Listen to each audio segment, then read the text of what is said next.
students opportunities to present their papers.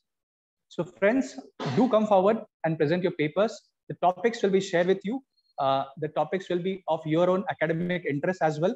And there will be a guiding light in terms of an expert who will be a chartered accountant who will be actually helping you out in terms of improvising your presentation. So this is wonderful, wonderful opportunity. We have seen many people after becoming chartered accountants, they praising that such study circles, such activities at Nagpur branch have helped them to actually gain mileage when they become chartered accountants and they start presenting papers. I personally feel that I'm very much envy with you all, because at my times there was no such opportunity for us, and this is one of the biggest opportunities which a branch platform can provide, so that speakers can emerge. So I'll earnestly request you all to definitely come forward and present your papers. Coming on to today's topic and today's speaker as well as today's mentor, I thank both of them because this is the first session of Jigyasa 2021, and they have consented to present their topics, their papers. So thanks to Umesh and thanks to Roshan sir, because they both have just kick-started this particular program. So thank you so much. And I think with this, I'll request you all to please do connect for various programs and initiatives of Vikasa 21. Friends, we are planning so many activities in future.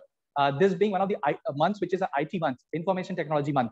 So we had already done a program on say using the basically remote access of the laptops and computers of your offices. We already done a program on that. That is basically networking and work from home. And we plan to do various other programs such as cyber security, as well as using Tally remotely. So do connect to Vikasa 2021 and do come forward and do join in the activities of Vikasa. That's it from my side. I'll now hand it over to the coordinator, Amey. Thank you. Thank you so much, sir. Now I request CA Saket Bagdia sir for his welcome address.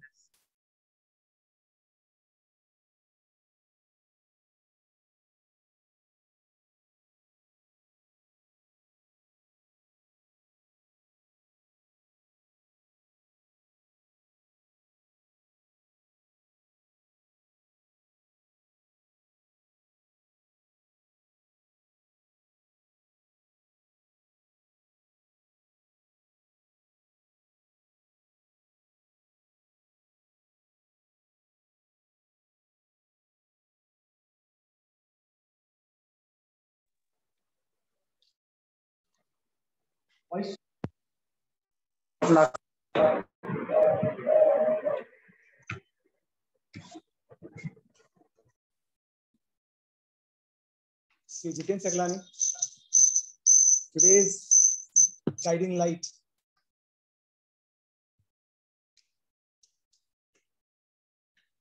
Sri Podarji, the student speaker for today. Umesh. Friends, a very good opportunity for Vikasa to showcase the talent of the young student speakers. I really congratulate Team Vikasa for coming up with such an activity wherein the students' talent is being brought out. They are being encouraged more to speak on various topics on their own. Till this time, they were only listening to others. Now they will get this opportunity to really come and express themselves. I really congratulate for coming, Umesh, for coming forward and taking this initiative. This is a big heart for all the students who are there, who are listening. I just wish that each one of you should come forward and come and present on this platform. This is a very good platform for you to learn, to listen, and to express yourself. You are having a guiding light who is there at the back of you, who will save you from anything which you are doing wrong. आप कभी कोई चीज गलत करोगे तो आपके पीछे एक हाथ है हमेशा कि नहीं, हाँ चिंता मत करो, मैं तुम्हारे साथ में हूँ, मी तुझे पाठीशी आहे, ऐसा भी बोल सकते हैं कहीं जाकर के, because that gives you that strength, that recognition. I congratulate Vikasa for all round activities. They are doing excellent activities by Team Vikasa. ये जितने भी लोग हैं, they are working for you people. I urge upon you people कि नहीं आपको क्या चाहिए? What is those topics which you feel you wish them to be covered? What are those things which you want the Vikasa should do for you? Please come ahead and tell your Vikasa chairman, You can tell me, you can tell your Vikasa team कि नहीं हाँ हमें ये problems है, हमें ये चीजें करनी है. And that is the way when this team will come up. It's not going to be a one person. कि नहीं उमेश ने यहाँ पर आया, उमेश ने यहाँ पर आकर के आपके सामने presentation किया है. It's like that. Each one of you needs to come forward. Each one of you needs to showcase your talent. You have got a very good newsletter which is coming up on a quarterly basis. I would urge upon all of you, please do come and write articles. You can showcase your talents. And even like they can showcase their talent also. You can come forward for that. I just urge each one of you that please come forward on that. Friends, here Roshan Poddar ji, very close friend of mine. He is an expert on the topic. Today's topic, Caro 2020. This is the most talked about topic because this is going to change the entire process of looking at and doing the company audits. Till this time, when we were doing, we used to just do the copy and paste of the last year provisions. This year, it's not going to be like that. You are required to check each and every part. Articles are said to be the eyes of principals. जो आप देखोगे हम आपकी आंखों से उस चीज को पढ़ेंगे. इसलिए it is very very essential that you people understand the provisions. When you understand, you are able to apply that at your workplace, and that is where it makes the whole lot of difference. Understand, all these future chartered accountants who are listening are going to listen to this topic very attentively, and they are going to gain a lot out of it. I wish all of you a very happy learning. And once again, congratulations, Umesh, and big thanks to Roshan sir for sparing his valuable time for the cause of the branch. Thank you so much. Over to Amit. Thank you so much, sir. Now I request Karan Agarwal, Joint Secretary Vikasa Nagpur, to introduce CA Roshan Poddar sir, our mentor for today.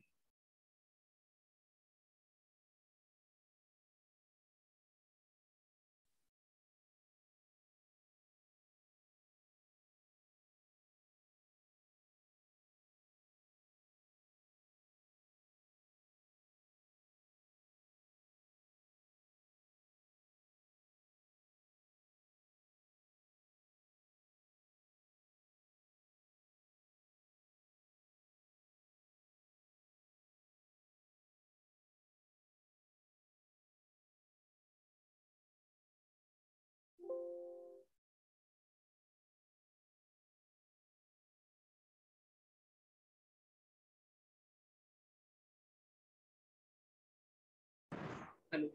Hello.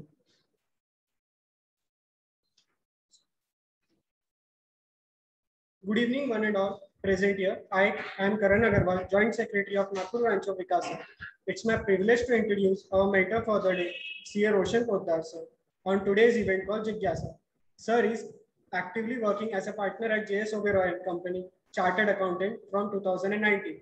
Sir has completed his certification course in various areas such as forensic audit, fraud detection, concurrent audit, Ind AS from ICM.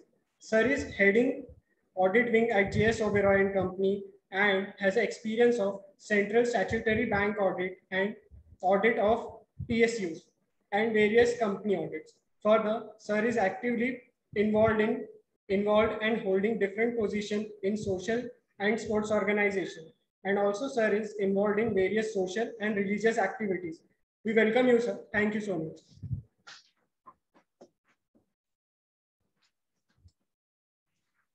Thank you, Karan. Now I request Karan Kazne.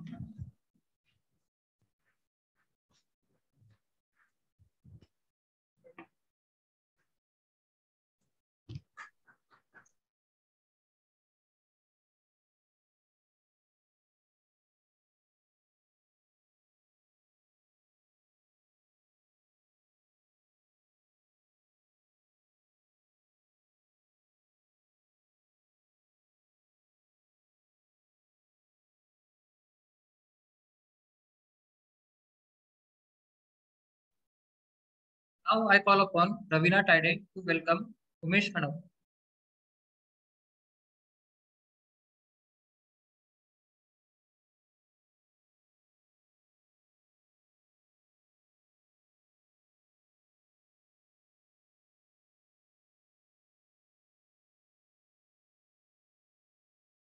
I call upon Karan Kazne to introduce Umesh Adau, our today's student speaker. Good morning, everyone. I am Karan Tajne, Joint Editor of Nagpur branch of Vikasa. I am extremely fortunate to get a chance to introduce student speaker for the day, Mr. Umesh Adau, on topic Caro 2020. Umesh has completed his schooling from Herders High School, Nagpur. He has done his graduation in commerce from Nagpur University. Currently, he is a CA final student with his exam in November 2021. He is a third-year article at BPSD and Associates Chartered Accountants, Nagpur. At his student age itself, Umesh has been fond of teaching. He has guided CS foundation students and CA intermediate students in subjects such as audit and taxation. He also runs a study circles at Abhyankar Nagar for benefits of CS students. Ume has an aspiration to become a chartered accountant and be a partner in nation building.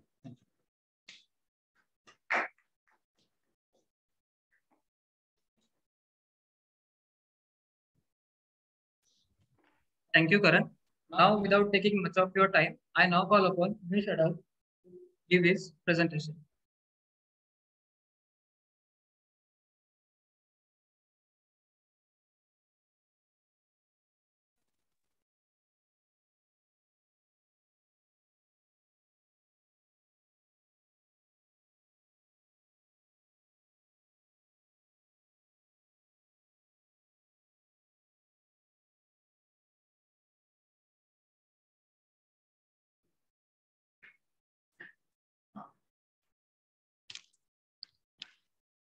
Good evening, respected dignitaries and all my dear friends. First of all, I would like to thank Nagpur branch of ICI that they give me an opportunity to present our very first session of Jigyasa 2021. Today's our topic for discussion is Caro 2020. But before that, as we all know, it is necessary for the companies.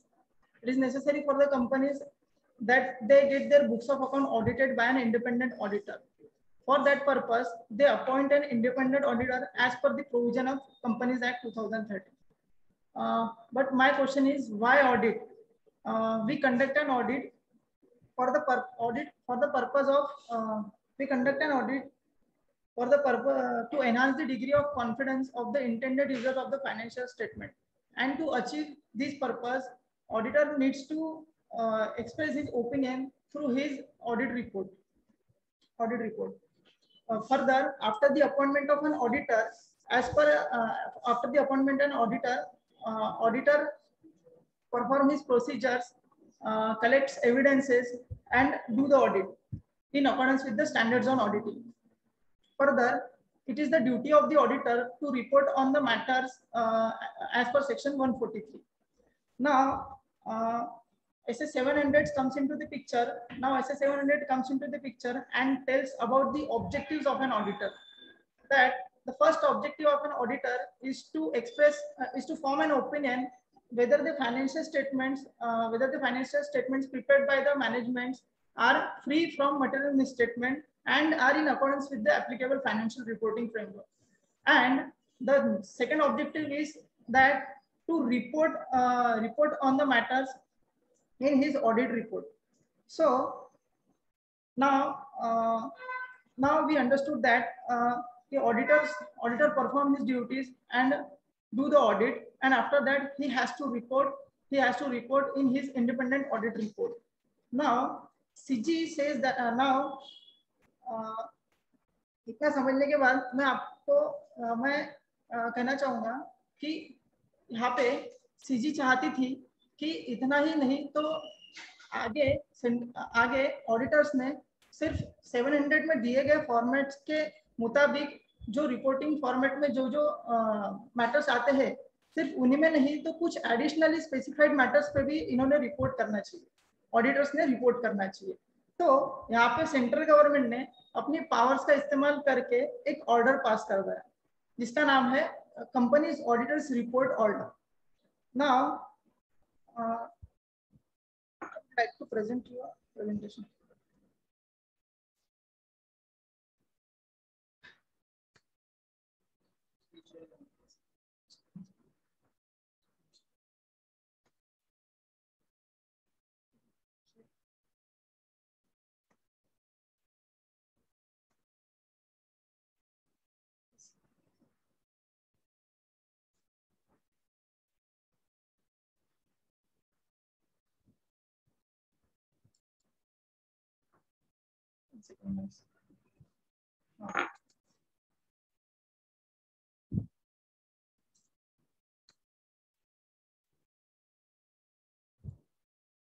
So as I said, central government by using his power after the consultation with NAFRA makes an order CARO 2020, which is published in the official gazette, that is the Bharat Ka Rajpatra, the official gazette of India, on 25th February 2020.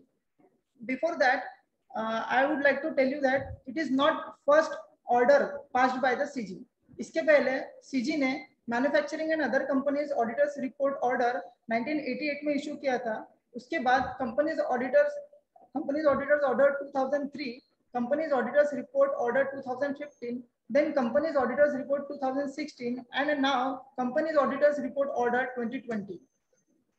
Companies, as I want to give a brief view about CARO 2020, there are 4 paragraphs in CARO 2020.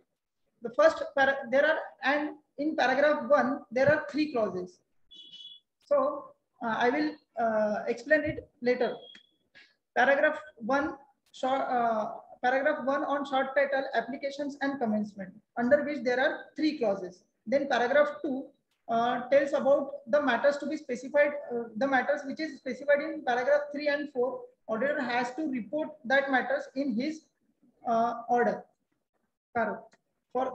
And this order, central government says that this order will be commenced after the 1st April 2019. Means central government wants to applicable that order from the financial year 1920, but because of COVID-19 pandemic, central government extended further. In paragraph 3, we have total 21 clauses. In paragraph 3, we have total 21 clauses, and in paragraph 4, on which basis the auditors gives his opinion will be stated. So start from the so I said that CARO is an additional reporting requirement. It means that the order does not intend to limit the duties and responsibilities of the auditors, but only requires an additional statement to be included in the report and the matter specified therein. So this is paragraph 3, in which we have 21 clauses. So मैंने क्या किया है कि इन 21 clauses को एक अलग-अलग headings में यहाँ पे आपको समझाने की कोशिश की है. जैसे फर्स्ट पैरा अपना is about PPE, second para होगा हमारा, सेकंड क्लॉज होगा हमारा इन्वेंट्री एंड करंट असेट्स पे, देन इन्वेस्टमेंट्स एंड लोन्स. ऐसे करते करते हम 21 क्लॉजेस यहाँ पे देखेंगे. ठीक है. So paragraph 1, that is short title, application and commencement. Paragraph 1, clause 1, that is which is talking about the titles. As we all know, it is companies auditors report order 2020. Then application, as the name suggests, it is applicable to every company, including a foreign company defined under section 2 subsection, defined under section 2 as per the Companies Act 2013. Foreign company means a company which is incorporated outside India but having a place of business in India. But CARO will not applicable to. It means the exceptions of CARO is that there are 6 types of companies on which CARO will not applicable. First, banking companies, which is defined under the Banking Regulation Act 1949. Second, insurance companies under the Insurance Act 1938. Third, Section 8 company, means a company which has a license to operate under Section 8 of the Companies Act 2013. 4, one-person company, then which is defined in Section 2 subsection 62 of the Companies Act 2013. Fifth, small company, which is defined under Section 2 subsection 85 of the Companies Act 2013. And very important, private companies. Now, अब private companies में यहाँ पे exceptions दिए है कि किन private companies को CARO order applicable नहीं होगा.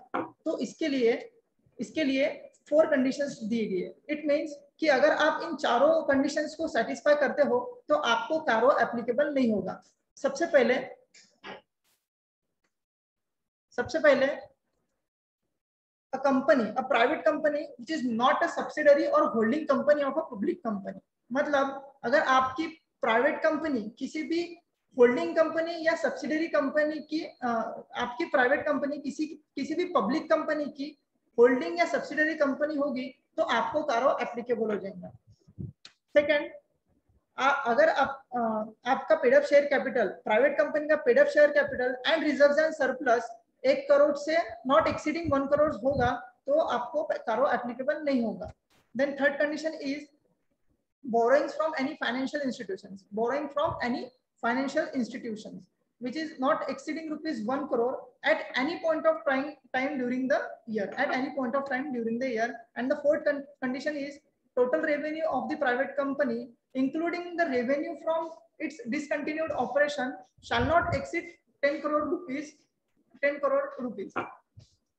during the financial year. It means what कि ये चारों कंडीशंस का अगर आप फॉलो करते हो तो आपकी प्राइवेट कंपनीज को कारो ऑर्डर एप्लीकेबल नहीं होगा. So the first condition थी private company is not which is not a subsidiary or holding company of a public company and which paid up share capital and reserves and surplus not exceeding 1 crore as on the balance sheet date. Third condition was the borrowings from any financial institution not exceeding 1 crore rupees at any point of time during the year. ध्यान में रखना दोस्तों, paid up share capital and reserve surplus as on the balance sheet date है, but borrowings from the financial institution. It means what कि सिर्फ आपने जो loan लिया है, बोरोइंग्स लिए है, वो किसी बैंक या फाइनेंशियल इंस्टीट्यूशन से होगी तो ही इसमें इंक्लूड करना. अदरवाइज आपने किसी अदर पर्सन से लोन लिया होगा, बोरोइंग्स लिया होगा तो वो यहाँ पे इंक्लूड नहीं होगा.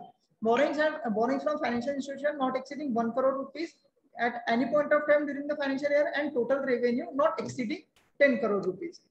Next, clause 3, para 3, para 1, clause 3, commencement. It shall commence into the force on the date of its publication in the official gazette. जिस दिन official gazette में central government डेट issue कर देंगे उस दिन से कारो 2020 में applicable हो जाएंगे.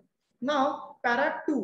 Para 2 talks about auditor's report shall contain the matter specified in paragraph 3. It means what? जिस किसी कंपनीज को अगर कारो 2020 एप्लीकेबल होगा तो उन्हें उनकी ऑडिट रिपोर्ट में the matters which is specified in paragraph 3 and 4, जो मैटर्स पैराग्राफ 3 and 4 में दिए हुए उस पे रिपोर्टिंग करना जरूरी है. But provided this order shall not apply to the auditor's report on consolidated financial statement except clause 21 of paragraph 3. It means कि मान लो किसी होल्डिंग कंपनीज के अलग अलग सब्सिडरीज या एसोसिएट कंपनीज है तो कारो सिर्फ उन्हीं फाइनेंशियल स्टेटमेंट्स पे एप्लीकेबल होगा जो कंपनीज ने सेपरेटली प्रिपेयर किए, ना कि कंसोलिडेटेड फाइनेंशियल स्टेटमेंट्स पे, एक्सेप्ट क्लॉज 21. तो जब हम क्लॉज 21 पे जाएंगे तब मैं आपको उसके बारे में बताऊंगा. Now very important paragraph in कारो 2020 is para 3, matters to be included in auditor's report. As I said that मैंने आपको टोटल 21 क्लॉजेस को एक हेडिंग्स में कन्वर्ट किया है. हेडिंग्स के अंदर मैं आपको उसको जाके समझाने वाला हूँ. तो फर्स्ट हेडिंग है हमारा पैरा 3 में clause 1 on property plant and equipment. So auditor needs to verify that whether the proper records of property, plant and equipment and intangible assets are maintained or not.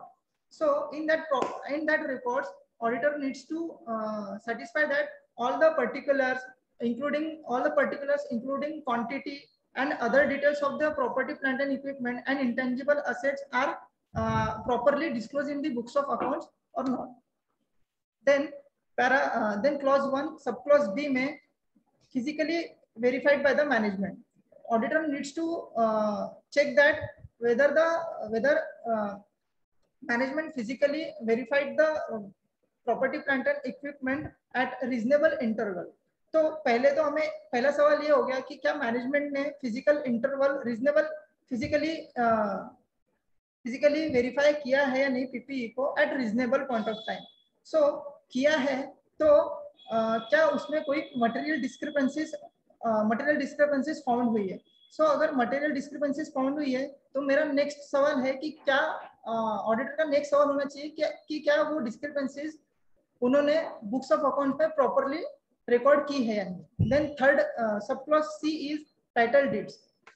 Title deeds में auditor check करेंगे कि company के सारे property plant and equipments intangible assets company के नाम से registered है या नहीं. whether the title deeds are held in the company are held in the name of company. If not, we have to give the details in a specified format given in this order. Then subclause D is revaluation. So first question in revaluation is whether the company has done a revaluation during the year. If yes, so auditor needs to check that whether such revaluation has been done by the registered valuer. Then after the revaluation, if it is found that there are material change means the amount of PPE and intangible assets change by 10% or more during the year. अगर ऐसा है तो आपको report में इसे specify करना होगा. लेकिन अगर 10% से कम वैल्यू चेंज हुआ होगा तो उसे स्पेसिफाई करने की जरूरत नहीं है. Then clause sub clause E में proceedings. So auditor needs to check that whether there is any proceedings whether there is any proceedings on companies are pending regarding the property holded by them under the Benami Transaction Act. ठीक है. So first clause में हमने देखा PPE पे. सब clause A में proper records are maintained or not, if physical whether the management has been physically verified or not. Then third, title deeds are in the name of the company. Fourth, revaluation if there is any revaluation done by the company, so whether there is any material discrepancies in revaluation. Then fifth clause is subclause E regarding proceeding. Now clause 2 about inventory. So auditor needs to verify that whether there is a physical verification done by management at reasonable interval. Then if yes, so auditor needs to check that the procedures adopted by the management are appropriate or not. If during the physical verification it is found that discrepancies are there more than 10% or more than 10%, so such differences or such discrepancies are properly dealt in the books of account or not. Then subclause B is working capital sanction exceeding 5 crore rupees. अगर आपने कभी bank audit किया होगा तो आप लोगों को इसके बारे में पता होगा. जैसे हम जब भी बैंक्स के लोन्स एंड एडवांसेस चेक करते हैं तो हमें चेक करना होता है कि जिस किसी एंटिटी को बैंक्स ने लोन दिया है, वर्किंग कैपिटल सैंक्शन किया है, तो उस केस में क्या उस कंपनीज ने क्वार्टरली या मंथली उनके स्टेटमेंट्स या उनके रिटर्न्स बैंक्स को सबमिट किए हैं या नहीं. सो ये पॉइंट उसी पे ये कहता है कि वर्किंग कैपिटल अगर आपको सैंक्शन हुआ है exceeding 5 crore rupees so from bank and financial institution, तो ऑडिटर को चेक करना है कि क्या आप किस सिक्योरिटी के बेसिस पे आपने वो लोन सैंक्शन किया है और क्या आपने लोन सैंक्शन होने के बाद proper statements and proper returns banks को सबमिट किए हैं या नहीं. और अगर किए हैं तो जो स्टेटमेंट्स या रिटर्न्स आपने बैंक्स को सबमिट किए हैं वो आपके बुक्स ऑफ अकाउंट से मैच होते हैं या नहीं, ये आपको चेक करना है. ठीक है. Then our third clause is investment. Third clause regarding investments and loans given by the company, whether loans are whether in the nature of guarantee, security and loans and advances. If company तो first question तो हमारा ये रहेगा, क्या company ने during the year किसी को loans, advances या किसी कंपनीज में इन्वेस्टमेंट करी है या नहीं. देन सब क्लॉज ए आता है, अगर आपने किसी भी कंपनी को लोन से एडवांसेस प्रोवाइड किए होंगे तो आपको चेक करना है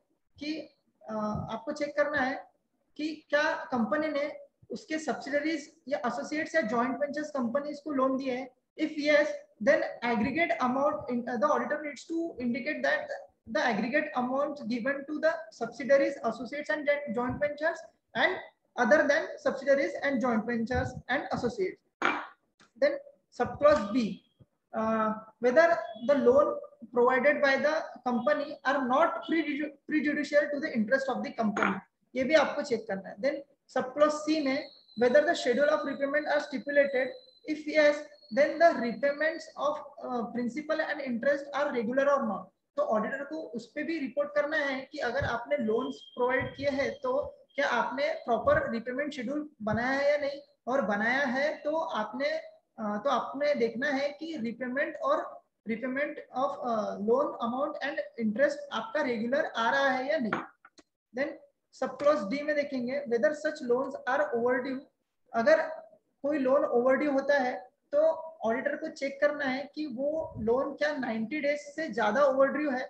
अगर ऐसा है तो कंपनी ने क्या रीजनेबल और प्रॉपर स्टेप्स लिए हैं या नहीं, ये आपको रिपोर्ट करना है. देन सब क्लॉज ई में whether any loan renewed, extend or fresh loan granted to settle the existing loan. If yes, then specify the aggregate amount and the percentage of aggregate amount in respect of total loans. It means आपको देखना है क्या during the year company ने किसी loan को renew, extend या fresh loan दिया होगा किसी पुराने लोन को सेटल करने के लिए. और अगर ऐसा है तो आपको चेक करना, आपको रिपोर्ट करना होगा एग्रीगेट अमाउंट उसका क्या था और उसका percentage in terms of total loan कितना था. पैरा 3 क्लॉज 3 हो गया दोस्तों.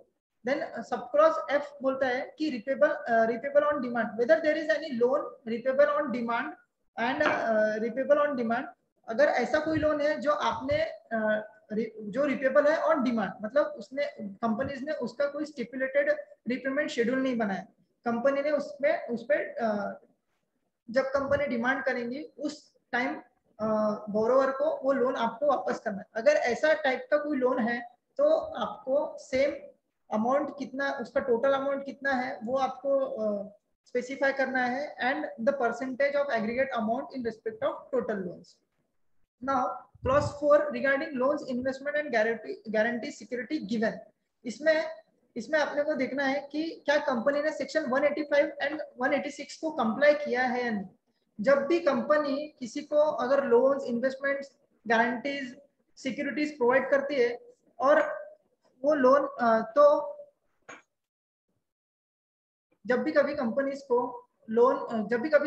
लोन्स या गारंटीज किसी को प्रोवाइड करती है तो so they need to maintain the register in which shall contain the particulars of loans and advances as per section 186 and as per section 185. In case where the companies gives the loans to the director or the person related to director, then in such case the company needs to pass an ordinary resolution for providing loan to the directors and the partners of the directors or any person related to the directors. तो auditor को check करना है कि section 185 और 186 का compliance हुआ है या नहीं. Sub clause 4 paragraph 3. Then clause 5 is about deposits. Now जैसे हमें पता है कि कंपनीज इतना इजीली किसी से भी डिपॉजिट्स एक्सेप्ट नहीं कर सकती.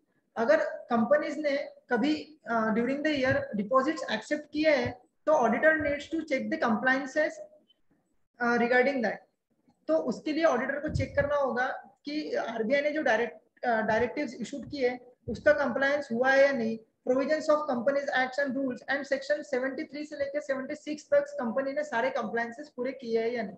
अगर कंप्लायंसेस पूरे किए गए हैं तो ठीक है, वरना ऑडिटर्स को रिपोर्ट करना होगा कि किस नेचर का कॉन्ट्रावेंशंस कंपनी में हुआ है. देन उसी के साथ साथ कंप्लायंस के साथ साथ अगर कोई ऑर्डर बाय एनसीएलटी, आरबीआई और एनी कोर्ट पास किया होगा तो सेम कंपनी ने उस ऑर्डर को भी फॉलो किया है या नहीं, ये भी हमें चेक करना है. Then clause 6 regarding cost records. Central government ने एज पर सेक्शन 148 सबसेक्शन 1 कुछ कंपनीज को स्पेसिफाई किया है कि उन्हें कॉस्ट रिकॉर्ड्स मेंटेन करना जरूरी है. तो अगर आपकी कंपनी भी सेक्शन 148 सबसेक्शन 1 के तहत आपको भी अगर कॉस्ट रिकॉर्ड्स मेंटेन करना जरूरी होगा तो ऑडिटर को चेक करना होगा कि क्या कंपनी ने कॉस्ट रिकॉर्ड्स बनाए हैं और साथ ही साथ उसको मेंटेन किए हैं या नहीं, उस पर भी ऑडिटर्स को रिपोर्ट करना होगा. Then clause 7 is about statutory dues. Statutory dues means GST, आपका सर्विस टैक्स हो गया, PF, ESIC, VAT, excise duty and etcetera. इसमें there are two types of statutory duties, undisputed statutory duties and disputed statutory duties. सबसे पहले undisputed statutory dues की अगर मैं बात करूंगा तो auditor needs to check that whether the payment of statutory dues are regular or not. Then अगर कोई statutory dues pending है from more than 6 months as from the date of balance sheet, so auditor needs to report on that. Then disputed, अगर आपका disputed statutory dues है किसी भी department में या किसी फोरम के अंडर, सो ऑडिटर को रिपोर्ट करना होगा कि कितना स्टैट्यूटरी ड्यूज अमाउंट इन्वॉल्व है और किस फोरम के अंडर डिस्प्यूट हमारा पेंडिंग चल रहा है. Then clause 8, unrecorded transaction. What is unrecorded transaction? Companies को पता चलता है कि during in the previous financial year company ने अगर कोई ट्रांजैक्शंस रिकॉर्ड नहीं किए हैं और उस कारण से अगर कंपनीज के और बाद में कंपनीज ने ड्यूरिंग द टैक्स असेसमेंट उस ट्रांजैक्शन को सरेंडर या डिस्क्लोज किया है, तो टैक्स असेसमेंट में उस पे भी कंपनीज को टैक्स पे करना होगा. अभी इस पे अनडिस्क्लोज इनकम पे इनकम टैक्स एक्ट के तहत आपको उस अनडिस्क्लोज इनकम पे टैक्स 60% पे करना होता है एंड उस पे सरचार्ज पे 25% लगेगा, सेस 4% लगेगा. मतलब नेट आपको अनडिस्क्लोज इनकम पे आपको 70% तक का टैक्स लग सकता है. तो ये तो टैक्स प्रोविजंस की बात होगी, लेकिन ऑडिटर को चेक करना है कि क्या प्रीवियस ईयर से रिलेटेड कोई ट्रांजैक्शन अनरिकॉर्डेड था जो कंपनीज ने इस साल डिस्क्लोज किया है, तो टैक्स असेसमेंट में डिस्क्लोज किया है. तो हमें चेक करना होगा कि क्या वो पिछले साल का ट्रांजैक्शंस कंपनी ने इस साल प्रॉपर्ली अपने बुक्स ऑफ अकाउंट में रिकॉर्ड किया है या नहीं. ये ऑडिटर को इस कंप्लायंस पे ध्यान देना पड़ेगा. और इस पे अंडर क्लॉज 8 पैराग्राफ 3 हमें रिपोर्ट करना होगा. Then clause 9, it is about loans and borrowings taken. तो अगर आपने कोई लोन्स या borrowings during the previous year आपने लिया होगा, तो आपको under paragraph 3 under the clause 9 आपको रिपोर्टिंग करना होगा. तो क्या रिपोर्टिंग करना होगा? सबसे पहले सब क्लॉज ए में लिखा है कि क्या कंपनी ने ड्यूरिंग द ईयर कोई डिफॉल्ट किया है रिपेमेंट ऑफ अमाउंट या फिर रिपेमेंट ऑफ प्रिंसिपल अमाउंट या रिपेमेंट ऑफ इंटरेस्ट में.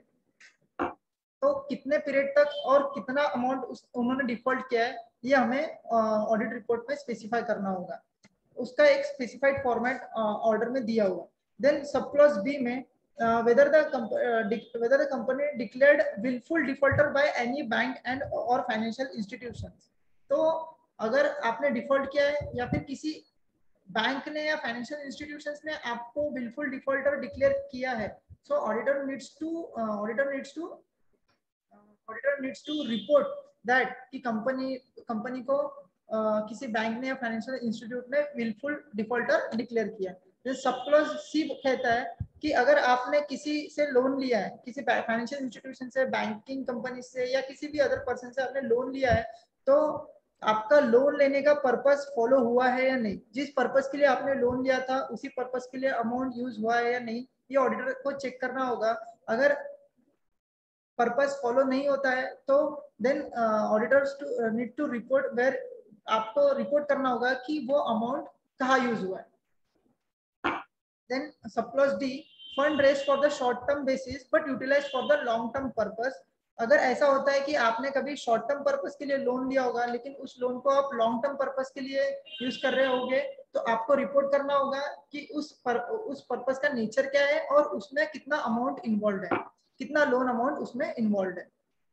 Then sub clause E, taken any funds to meet the obligations of subsidiaries and associates और joint ventures.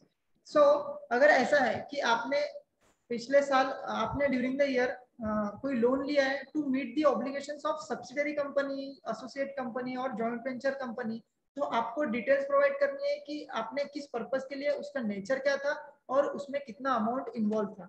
Sub clause F कहता है कि अगर आपने कोई लोन रेज किया होगा on pledge of securities of subsidiaries और एसोसिएट्स और joint ventures companies, then auditor needs to give detail and report any default in repayment. मतलब अगर कंपनी ने कोई लोन लिया होगा लेकिन उस लोन पे कंपनी ने सब्सिडरी, एसोसिएट या जॉइंट वेंचर्स कंपनीज की सिक्योरिटी प्लेस करी होगी, तो ऑडिटर को चेक करना होगा कि क्या उस लोन पे कोई डिफॉल्ट हुआ है या नहीं, और अगर हुआ है तो ऑडिटर को उस पे रिपोर्ट करना होगा। Then clause 10 is about money raised. अब मनी रेज में कंपनी ने अगर थ्रू आईपीओ या एफपीओ कोई मनी रेज किया होगा, अमाउंट रेज किया होगा, सो तो हमें ऑडिटर को चेक करना है कि क्या whether such amount is applied for the purpose or not, or where there is any delay, default or rectification in that.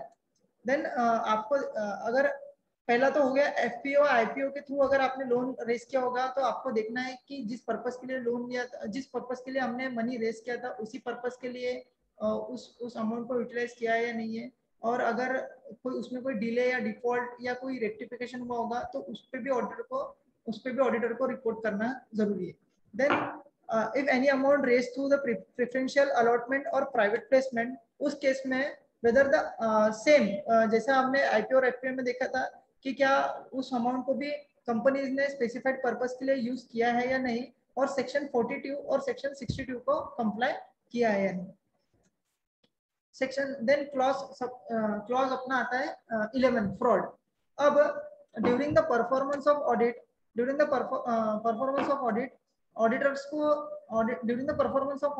Auditor को दिखता है कि कंपनी में कोई फ्रॉड हुआ है, या तो कंपनी ने किसी के साथ फ्रॉड किया है या कंपनी पे किसी ने फ्रॉड किया है, तो हमें एज एन ऑडिटर को चेक करना होगा कि फ्रॉड किस नेचर का है और उस फ्रॉड में कितना अमाउंट इन्वॉल्व है। देन फ्रॉड से रिलेटेड सेक्शन 143 सबसेक्शन 12 क्या कहता है? Subsection 143 subsection 12, in case during the performance of audit if auditor founds that any fraud has been committed by any officer or the employee of the company and the amount of such fraud is exceeding rupees 1 crore, so ऐसे case में auditor has to report such fraud to the central government in additive form 4। अगर ऐसा कोई fraud हुआ है जो 1 करोड़ से ज्यादा हुआ है तो ऑडिटर ने उसको सेंट्रल गवर्नमेंट को रिपोर्ट किया होगा। तो अगर ऐसा कोई फ्रॉड है जो 1 करोड़ के ऊपर है तो उसे भी हमें इस क्लॉज में रिपोर्ट करना होगा। और considered as a whistle blower complaints, ये क्या है कि कंपनीज में पॉलिसीज होती है कि कंपनीज में अगर कोई कंप्लेंट्स आती है छोटे छोटे एम्प्लॉयज से या फिर किसी भी मैनेजमेंट से या फिर किसी भी अदर पर्सन से, इस पॉलिसी के तहत विसल ब्लोअर के तहत अगर किसी ने कंप्लेंट किया होगा तो उस कंप्लेंट्स को भी कंपनीज ने कंसीडर किया है या नहीं, इस पे भी ऑडिटर को रिपोर्ट करना होता है under para 3 clause 11 fraud. Then clause 12 it is about Nidhi company. अब निधि कंपनीज में अगर आपकी कंपनी कोई निधि कंपनी है, so the auditor has to verify that they maintain at any time during the year net owned fund and deposit ratio that is 1:20। so अगर आपकी company निधि company है तो ऑडिटर को चेक करना है कि net owned fund and deposit ratio company maintain कर रही है या नहीं है। Then 10% unencumbered term deposit. Unencumbered term deposit means दोस्तों ऐसा डिपॉजिट जिसपे कोई कंडीशंस नहीं है, जो जिसको निधि कंपनीज अपने लायबिलिटीज को चुकाने में यूज कर सकती है। देन सब क्लॉज सी कहता है कि क्या निधि कंपनी ने कोई डिफॉल्ट किया है regarding the repayment and interest of deposits. Then ऐसा अगर हुआ है तो उसके डिटेल्स ऑडिटर को इस क्लॉज के तहत रिपोर्ट करने होंगे। Then clause 13 related party transaction. अब रिलेटेड पार्टी ट्रांजैक्शंस में auditor has to verify that whether whether the compliance of section 177 and section 188 has been complied or not. Section 177 and section 188 has been complied or not. Section 177 में हम देखते हैं कि अगर किसी भी कंपनीज को रिलेटेड पार्टी ट्रांजैक्शंस करने हैं, so they need to get prior approval from audit committee.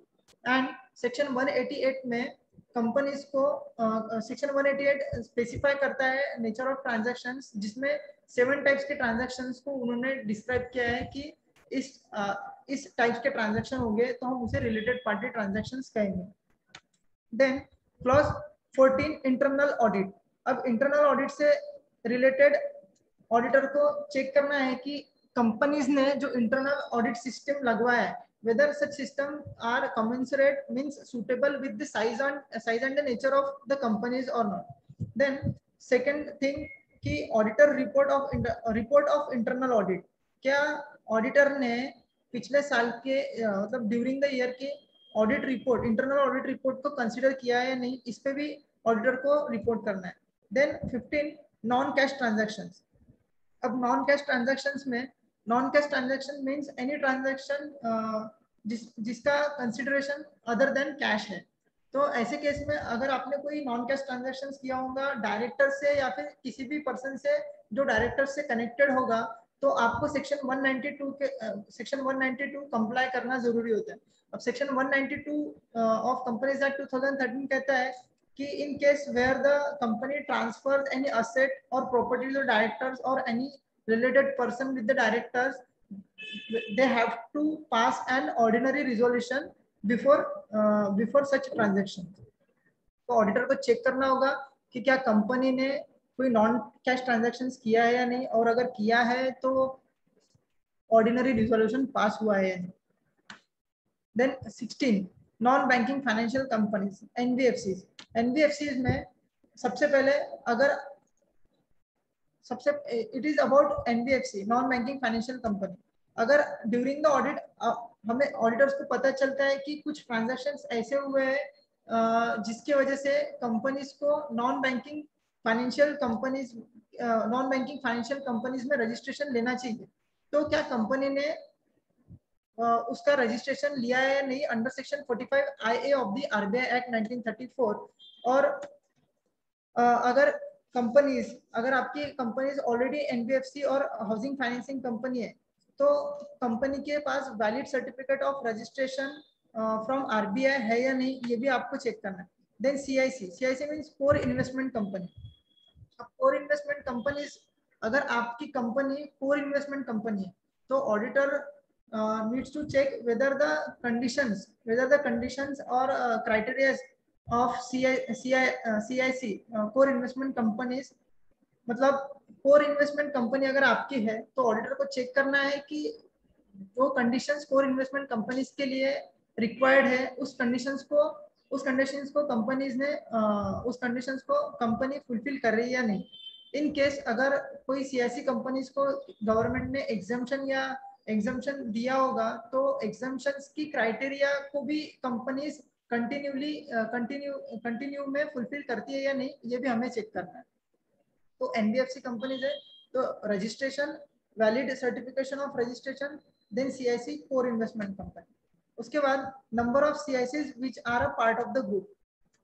इसका मतलब क्या है कि मान लो अगर आपके ग्रुप में, आपकी कंपनीज के ग्रुप में 5 कंपनीज है और उन 5 कंपनीज में 2 कंपनीज ऐसे हैं जो सीआईसी कंपनीज है, कोर इन्वेस्टमेंट कंपनीज है, तो ऐसे केस में ऑडिटर को रिपोर्ट करना होगा कि ग्रुप कंपनी में कितने सीआईसी कंपनीज है, नंबर ऑफ सीआईसीज which are a part of the group. Then clause 17 cash losses. State the amount of cash losses during the financial year in the previous financial year. अगर companies, मान लो companies ने कोई ऐसा operation किया है या फिर कोई कंपनीज ने कोई प्रोजेक्ट लाया, कोई नया वेंचर स्टार्ट करने का कोशिश किया या किसी एक्टिविटी में पैसे लगाए, और उस प्रोजेक्ट में पैसे लगाने से कंपनी को अगर कैश लॉस होता है, तो ऑडिटर कैश लॉस होता है ड्यूरिंग द फाइनेंशियल ईयर और इन the previous year of financial year, तो उसको भी ऑडिटर को रिपोर्ट, उसको भी ऑडिटर को रिपोर्ट करना जरूरी होता है। Then resignation of statutory audit. अब रेजिग्नेशन ऑफ स्टैट्यूटरी ऑडिट की अगर बात करेंगे तो रेजिग्नेशन ऑफ स्टैट्यूटरी ऑडिट दोस्तों एक इम्पोर्टेंट कहना चाहूंगा कि resignation of statutory audit, resignation of statutory auditor, resignation of statutory auditor में आपको चेक करना है कि अगर कोई आउटगोइंग ऑडिटर है, मतलब पिछले साल के ड्यूरिंग द ईयर कंपनी ने किसी ऑडिटर को अपॉइंट किया था और ड्यूरिंग द फाइनेंशियल ईयर उस ऑडिटर ने रिजिग्नेशन दे दिया, तो अगर ऐसा है तो हमें ऑडिटर को कंसिडर करना पड़ेगा कि आउटगोइंग ऑडिटर का क्या इशू था, उसके क्या ऑब्जेक्शंस थे और उसे क्या कंसर्न्स थे, इसको हमें कंसिडर करके ऑडिट करना होगा। तो हमें उस पर भी रिपोर्ट करना है कि क्या हमने आउटगोइंग ऑडिटर्स के इश्यूज, ऑब्जेक्शंस या कंसर्न्स को कंसिडर किया है या नहीं। Then clause 19 is about liabilities. Liabilities में it is about going concern. तो हमें auditor has to report whether the company is capable at meeting its liability at the balance sheet date within a period of 1 year from the balance sheet date. मतलब कि क्या companies क्या companies within 1 year उसके liabilities को पे of कर सकती है नहीं, या कंपनी की कैपेबिलिटी है या नहीं उनके लायबिलिटीज पे ऑफ करने को within 1 year from the balance sheet date. Then unspent amount. अब क्लॉज 20 अनस्पेंट अमाउंट क्या कहता है दोस्तों कि इन केस आपका कोई अमाउंट अनस्पेंट है, मीन्स आपको कोई अमाउंट CSR जैसे CSR में यूज करना था, बट बिकॉज ऑफ पैंडेमिक और because of any other reasons company are not able to use such amount. तो ऐसे केसेस में कंपनी को वो अमाउंट, स्पेसिफाइड अमाउंट जितना रिक्वायर्ड होता है उस पर्टिकुलर प्रोजेक्ट में यूज करने को, अगर कंपनीज ने ड्यूरिंग द फाइनेंशियल ईयर वो अमाउंट यूज नहीं किया है तो company has to transfer such unspent amount to the specified fund within 6 months from the expiry of the financial year। और within 6 months में भी अगर वो कंपनीज उसको यूज नहीं कर पाते तो इन सब क्लॉज बी में आपको चेक करना होता है कि क्या वो अमाउंट बाद में स्पेशल अकाउंट में ट्रांसफर किया है या नहीं। Then consolidated financial statement. Consolidated financial statement से रिलेटेड 21th क्लॉज अपना कहता है कि अगर कोई क्या कंपनी ने एनी क्वालिफिकेशंस ऑफ और adverse remark by the respective auditors in the companies CARO reporting of the company included in consolidated financial statement. मतलब क्या दोस्तों, मान लो आपकी कंपनी होल्डिंग कंपनी है और उसके तहत आपके 2 सब्सिडरीज कंपनीज हैं, तो आपके होल्डिंग कंपनीज में तो कोई क्वालिफाइड ओपिनियन ऑडिटर ने नहीं दिया था, कोई एडवर्स रिमार्क ऑडिटर ने नहीं दिया था, लेकिन आपकी जो सब्सिडरी ए कंपनी है उसमें किसी मैटर में रिगार्डिंग इस 21 मैटर्स में से किसी मैटर में ऑडिटर ने क्वालिफाइड या एडवर्स ओपिनियन दिया होगा, तो so auditor has to give the detail about the company कि किस कंपनी में ऑडिटर ने एडवर्स रिमार्क या क्वालिफिकेशन दिया है, और दूसरा कि किस पैराग्राफ के तहत ऑडिटर ने उस पैराग्राफ का नंबर भी हमें स्पेसिफाई करना है। ये हो गया अपना क्लॉज 21। सो हमने पैराग्राफ 3 देखा जिसमें क्लॉज 21 थे।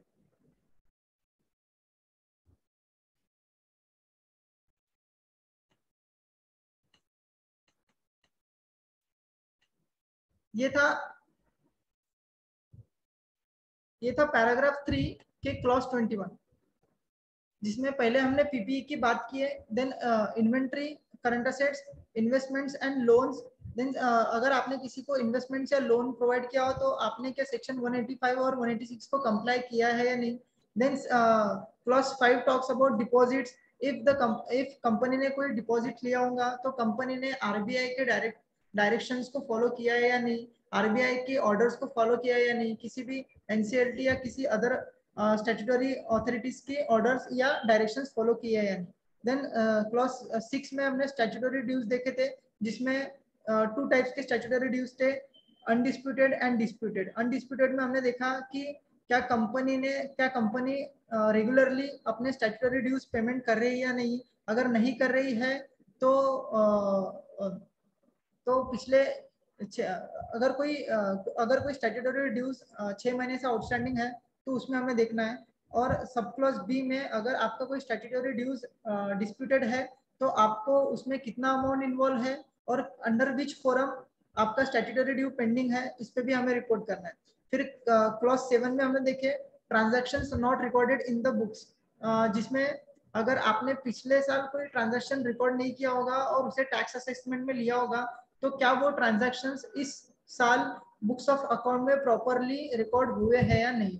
फिर क्लॉज 8 रिगार्डिंग कॉस्ट रिकॉर्ड्स, अगर आपके कंपनीज को कॉस्ट रिकॉर्ड एप्लीकेबल है तो क्या कंपनी ने कॉस्ट रिकॉर्ड बनाए हैं और मेंटेन किए है। देन क्लॉज 9 में हमने लोन्स और बोरोइंग से रिलेटेड A to F सब क्लॉजेस देखे, जिसमें हमने बात की क्या कंपनी ने कोई डिफॉल्ट किया है, क्या कंपनी को किसी ने विलफुल डिफॉल्टर डिक्लेयर किया है, या कंपनी ने जो लोन लिया है वो उसी पर्पस के लिए यूज किया है या नहीं, क्या कंपनी ने लोन उस पर्पस के लिए लिया है, क्या कंपनी ने लोन उनके सब्सिडरीज या एसोसिएट या जॉइंट वेंचर कंपनीज की लायबिलिटीज को मीट करने के लिए है, वो हमने क्लॉज 9 में देखा।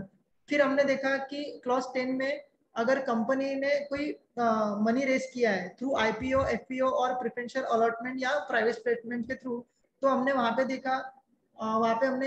देखा कि auditor has to check whether such whether the company use such fund for the stated purpose or not. Then clause 11 में हमने देखा कि क्या कंपनी में फ्रॉड हुआ है या कंपनी के द्वारा कोई फ्रॉड किया गया है। तो ऐसे में अगर फ्रॉड हुआ होगा तो हमें उस पर भी रिकॉर्ड करना है। और सब क्लॉज बी में हमने देखा था कि इन केस अगर उस फ्रॉड के amount more than 1 crore rupees है तो आपने उसको सेंट्रल गवर्नमेंट को रिपोर्ट किया है या नहीं, उस पर भी हमें रिपोर्ट करना है। देन निधि कंपनीज में हमने देखा था कि निधि आपकी कंपनीज अगर निधि कंपनी है तो आपने सेक्शन 45 आई के तहत रजिस्ट्रेशन लिया है या नहीं, और जो भी डायरेक्टिव आरबीआई ने और अदर स्टैट्यूटरी ऑथोरिटीज ने इशू किए है उस ऑर्डर को निधि कंपनीज ने फॉलो किया है या नहीं। देन रिलेटेड पार्टी ट्रांजैक्शंस देखे थे क्लॉज 13 में, जिसमें auditor has to verify that the company has complied with the section 177 and 188, यहाँ पे 188 सेक्शन होना चाहिए, ठीक है। देन क्लॉज 14 में हमने इंटरनल ऑडिट की बात की है, जहाँ पे हमें देखना था कि क्या कंपनी ने प्रॉपर इंटरनल ऑडिट सिस्टम लगाया है या नहीं respect of their size and nature of business. और उसके बाद देखा था कि इंटरनल ऑडिट रिपोर्ट ऑडिटर ने कंसिडर किया है या नहीं। और उसके बाद इंटरनल ऑडिट में ये देखा था कि क्या ऑडिटर ने ड्यूरिंग द ईयर कोई ग्रीवेंसेस आए होंगे किसी एम्प्लॉय द्वारा या किसी भी अदर पर्सन द्वारा कोई ग्रीवेंसेस अगर कंपनी को बताए गए होंगे तो उस ग्रीवेंसेस को उन्होंने कंसिडर किया है या नहीं। देन उसके बाद क्लॉज 15 में नॉन कैश ट्रांजैक्शंस में हमने देखा कि क्या कंपनी ने ड्यूरिंग द ईयर कोई नॉन कैश ट्रांजैक्शंस किया है विद द डायरेक्टर और any person related to the director. तो ऐसे केसेस में कंपनीज ने सेक्शन 192 का कंप्लायंस किया है या नहीं, ये ऑडिटर को चेक करना है। फिर क्लॉज 16 में हमने देखे कि आरबीआई एक्ट के तहत क्लॉज 16 में हमने देखा कि कोर इन्वेस्टमेंट्स कंपनीज क्या होती है, और अगर आपकी कंपनीज कोर इन्वेस्टमेंट्स कंपनीज है तो कोर इन्वेस्टमेंट कंपनीज के लिए जो कंडीशंस सेटिस्फाई करने होते हैं वो उन्होंने सेटिस्फाई किए या नहीं, या किसी कंपनी को कोर इन्वेस्टमेंट्स में सेंट्रल गवर्नमेंट ने या किसी अदर स्टैट्यूटरी अथॉरिटीज ने कुछ एग्जम्पशंस दिए होंगे, तो उस एग्जम्पशंस को अवेल करने के लिए जो कंडीशंस लगती है उस कंडीशंस को आपकी कोर इन्वेस्टमेंट कंपनीज ने फुलफिल किया है या नहीं, कंटिन्यूली फुलफिल किया है या नहीं पिछले साल, वो हमें देखना है। फिर उसके बाद क्लॉज 17 में हमने कैश लॉसेस की बात की है कि in case during the financial year और प्रीवियस फाइनेंशियल ईयर दोनों ईयर्स में अगर आपको कुछ कैश लॉसेस होता है तो उस पे भी हमें यहाँ पे रिपोर्ट करना होता है। देन क्लॉज 18 में रेजिग्नेशन बाय स्टैट्यूटरी ऑडिटर, क्या किसी ऑडिटर ने पिछले साल रेजिग्नेशन दिया है, और अगर रेजिग्नेशन दिया है तो जो नया ऑडिटर अपॉइंट हुआ है उन्होंने उन्होंने ऑडिटर के आउटगोइंग ऑडिटर्स का इशू कंसर्न कंसीडर किया है या नहीं, वो हमें चेक करना है। उसके बाद क्लॉज 19 में केपेबल ऑफ मीटिंग लायबिलिटीज में we need to satisfy that whether the companies are capable to meet their liabilities within one period. ये क्लॉज गोइंग कंसर्न से रिलेटेड है। देन क्लॉज 20 में हमने देखा फंड्स कि अगर आपने कोई amount during the previous financial year आप पे कोई ऑब्लिगेशंस था या किसी प्रोजेक्ट में आपको पैसे इन्वेस्ट करने थे, फॉर एग्जांपल CSR में आपको कोई अमाउंट ट्रांसफर करना था लेकिन आपने अमाउंट यूटिलाइज करना था लेकिन आपने नहीं किया, तो आपको with in 6 months from the end of the financial year आपको 6 मंथ में वो पैसा फंड में जमा कराना होता है, और उसके बाद भी अगर आप उसको यूटिलाइज नहीं कर पाए तो स्पेशल अकाउंट में वो पैसा ट्रांसफर करना होता है। देन क्लॉज 21 में हमने देखा कि कंसोलिडेटेड फाइनेंशियल स्टेटमेंट में हमने देखा कि आपके ग्रुप में अगर कोई सब्सिडरीज कंपनीज है और उन सब्सिडरीज कंपनीज के उस सब्सिडरी कंपनी के ऑडिटर ने किसी मैटर पे अबाउट 21 मैटर्स पे किसी भी मैटर पे क्वालिफाइड या एडवर्स ओपिनियन दिया होगा, तो हमें क्लॉज 21 में उसको होल्डिंग कंपनी के सेपरेट फाइनेंशियल रिपोर्ट में यहाँ पे उसको उसके डिटेल्स पैराग्राफ नंबर क्या है और किस कंपनी में एडवर्स या क्वालिफाइड ओपिनियन दिया है वो बताना है। तो ये क्लॉज हो गए, ये 21 क्लॉजेस हो गए रिलेटेड टू पैराग्राफ 3। इसके बाद पैराग्राफ 4। अब पैराग्राफ 4 में अगर ऑडिटर ने अबव 21 क्लॉजेस में से किसी भी क्लॉजेस में एडवर्स या क्वालिफाइड ओपिनियन दिया होगा, अनफेवरेबल या क्वालिफाइड आंसर्स ऑडिटर का कोई भी related about 21 clauses answer qualified या अनफेवरेबल होगा, तो ऑडिटर ने किस बेसिस पे उसको क्वालिफाइड या अनफेवरेबल ओपिनियन दिया है ये हमें बताना है। और सब क्लॉज 2 में in case where the auditor unable to express an opinion on the specific matters, then indicate such a fact together with the reason why not possible to give the opinion. तो in case अगर auditor about 21 matters में से किसी matter पे अपना opinion नहीं दे पाते, तो auditor को fact बताना पड़ेगा कि auditor उस matters पे क्यों report नहीं कर पा रहे। This is paragraph 4.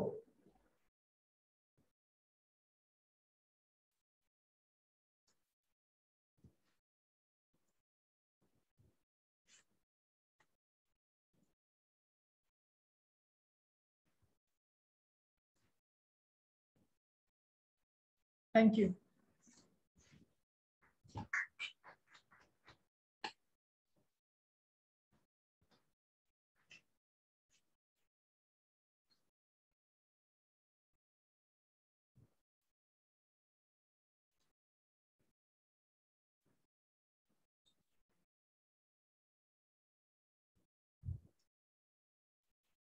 Thank you, Umesh. That was really amazing session, and the topic was covered much in detail. Now I request CA Roshan Punda sir, our mentor for the session, to guide us on the topic CARO 2020.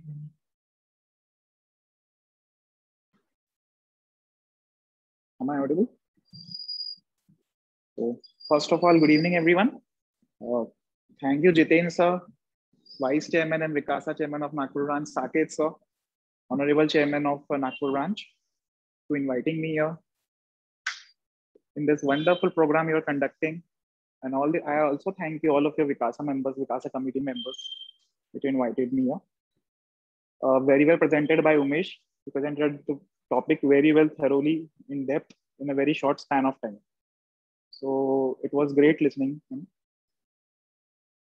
Talking about Caro, I think the Caro was initially stated in 1988, as stated by Umesh, manufacturing and other companies' auditor's report. Thereafter, I think it is 2003, which took 15 years to revamp the Caro. Then it took 12 years. I think 2015-16 more or less same था दोनों. 12 साल लगे. उसके बाद आज 5 ही साल में फिर से एक नया revamped Caro आ गया. So with the changing needs of business environment, I think it is very important that reporting regulation standards should also be changed accordingly to deal with those in business environment.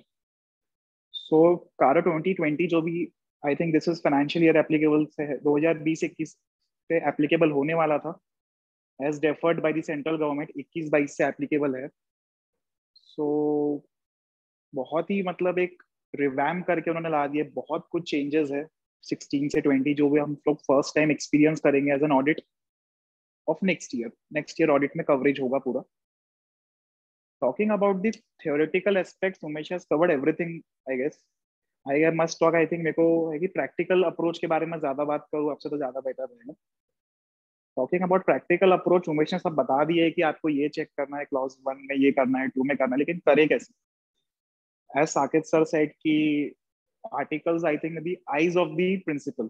आप लोग देखते हैं और हम आपके through देखते हैं. तो आर्टिकल्स को भी पता होना चाहिए कि भैया चेक क्या करना है, करना तो क्या क्या है सब पता है, करे कैसे, दैट्स मोर इम्पोर्टेंट. कुछ आई थिंक 21 क्लॉजेस तो पूरे कवर नहीं कर पाएंगे, कुछ इंपॉर्टेंट क्लॉजेस जो है वो कवर कर लेंगे. Talking about the first clause PPE के बारे में जो अपने को कवरेज है, काफी कुछ चीजें हैं, बहुत वास्ट है. एक चीज जो आजकल बहुत हो रहा है, मतलब अपन तो देखते हैं फिक्स्ड असेट वेरीफाई करना है, फिजिकल वेरिफिकेशन करना है.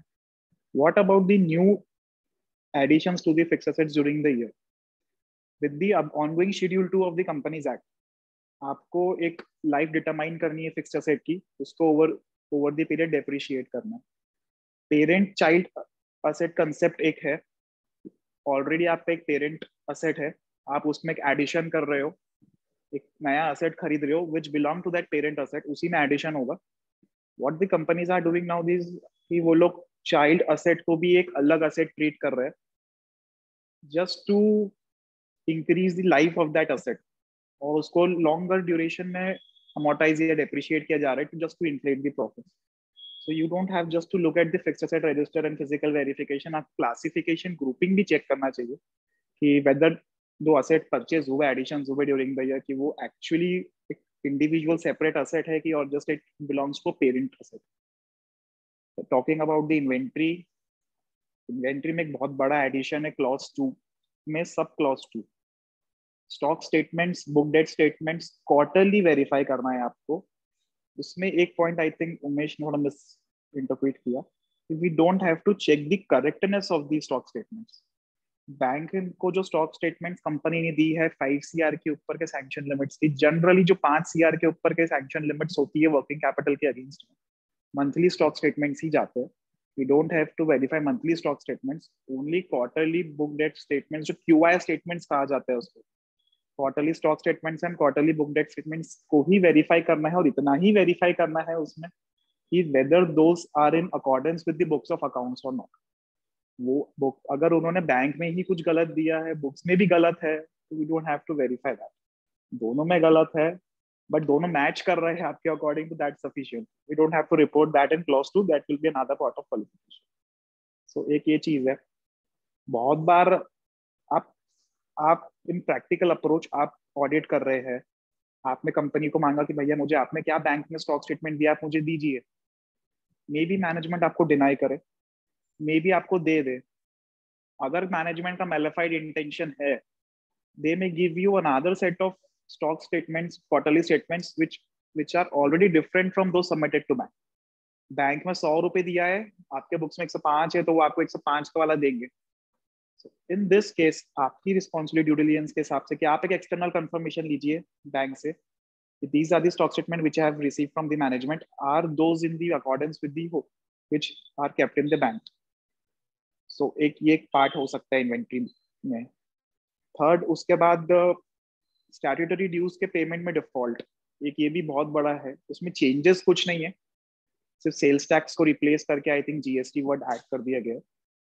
But to what report to be here is, बहुत जनों को मतलब ये नहीं पता है कि एडवांस टैक्स के डिफॉल्ट्स, फॉर एग्जांपल आपको एडवांस टैक्स 4 क्वार्टर्स में पे करने हैं. You are not paying the advance tax in first quarter, instead you are paying in fourth quarter. बहुत कंपनीज जो लार्ज कंपनीज है जिसके क्वार्टरली रिजल्ट्स पब्लिश होते हैं, दे मस्ट पे, क्योंकि उनके पास तो कोई इवेट करने का ऑप्शन भी नहीं है कि भैया हमने तो फर्स्ट हाफ में नहीं कमाया था उतना पैसा, सेकेंड हाफ फोर्थ क्वार्टर में कमाया था. Default in payment of advance tax, non deduction of TDS also amounts to default. अगर आपने टीडीएस काट के भरा ही नहीं तो भी डिफॉल्ट होगा. 194Q भी एप्लीकेबल होने वाला है नेक्स्ट मंथ से. 194Q एंड 206CA1H, ये दोनों सेक्शंस भी म्यूचुअली एक्सक्लूसिव है. वो आपको एज एन आर्टिकल चेक करना है कि कौन सा किस पे एप्लीकेबल है. इसके अलावा एंड यूज ऑफ फंड्स का एक है, बैंक से आप लोन ले रहे हैं.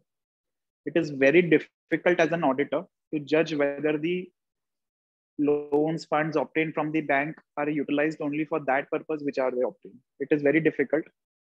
इसमें आप जनरली टीएल टर्म लोन्स के केस में तो बहुत स्पेसिफाइड रीजंस के साथ होता है. फॉर एग्जांपल अगर आपने कोई प्लांट एंड मशीनरी के लिए टीएल लिया है, मेजरली आई थिंक वो डायरेक्ट डिसबर्समेंट्स होने चाहिए बैंक से सप्लायर्स को.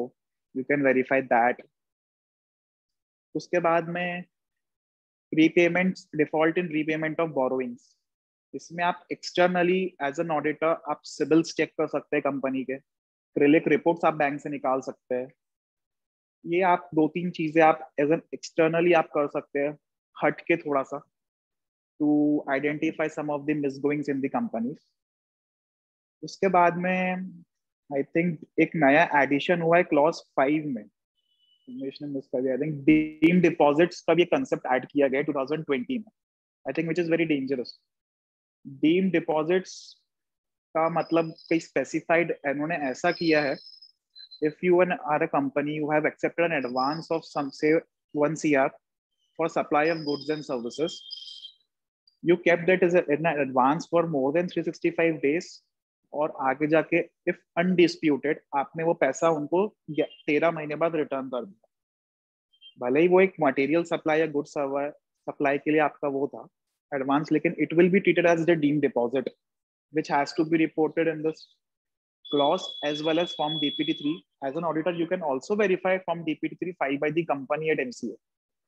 तो आप उसमें भी उन्होंने डिस्क्लोज किया है, एडवांस नहीं किया है. You can also verify that. Same applies to auditor resignation. आप ADT फॉर्म्स आप जो भी ऑडिटर फाइल करता है वहां से MCA से निकाल के रीजंस देख सकते हैं, क्या है क्या नहीं रीजंस. मैनेजमेंट आपको जो बताएगा दैट्स ओके, बट आपको भी एक एक्सटर्नल चीज कंफर्मेशन लेके करना चाहिए MCA से. तो ये सारी चीजें हैं. एक गोइंग कंसर्न का जो क्लॉज ऐड हुआ है, I think that's the toughest job जो ये 21 क्लॉजेस में है, because it gives a burden of responsibility as an auditor कि अब भैया अब आपको ये भी बताना है कि कंपनी आगे जाके 6 महीने में अपने असेट्स रियलाइज करके लाइबिलिटीज फुलफिल कर पाएगी क्या. तो ये एक बेसिकली एक चैलेंजिंग जॉब रहेगा जो आप लोगों की हेल्प से ही सक्सेस होगा, एक एज एन ऑडिटर कोई भी कर पाएगा. So that's all. Thank you, Jiten.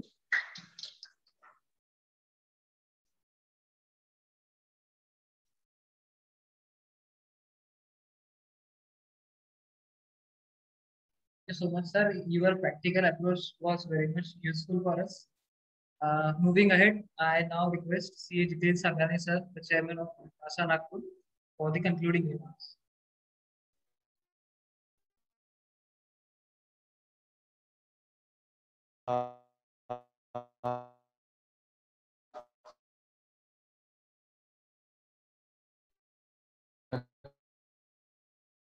हमें after to and the affairs what they are doing is not owners. काफी सी है जो गवर्नमेंट पहले खुद बेयर करने की कोशिश करता था. Now they have shifted to the auditors, and through auditors and every set of information which they want to gather. Not just because they will keep an eye on what the companies are doing, but also they are taking care of the stakeholders, because most of the companies wherein this particular provisions will be applicable would be public companies. So public companies में public का पैसा लगा हुआ है. Obviously जब public का पैसा लगा हुआ है तो as a government they want that the public money should be protected, and auditors are best kind of professionals who are looking through the finances. Not just that, they are also say checking many parts, many things which are say non-financial in nature. So I think the auditors' comment are much more important, as rightly stated by Chairman Sir and Roshan Sir, that you all as an articles are the ones who are taking care of all this when you are doing an audit. So this was a wonderful presentation by Umesh and equally supported by Roshan Sir. I thank both for taking out this time and doing presentation over here at Nagpur ICI Bhavan. And I think many more presentations would be presented. And I wish that students do come forward and take active part in this kind of activities of Jigyasa. With this, I once again thank both of them, and I hand over the proceedings to Amena. Thank you, sir. Now I call upon Ravina Tade to propose the formal vote of thanks.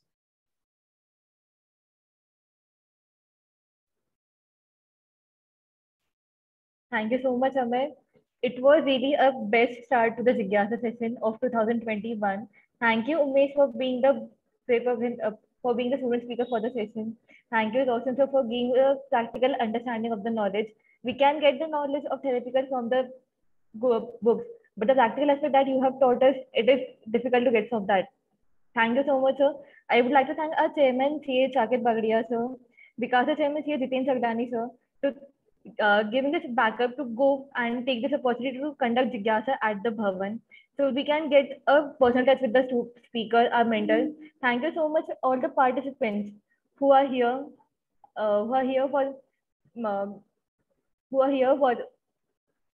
supporting us and participating at every point of time. Thank you so much to all the participants. Thank you to Team Vikasa for being there and for moderating such events. Thank you so much, everyone. Thank you one and thank you all.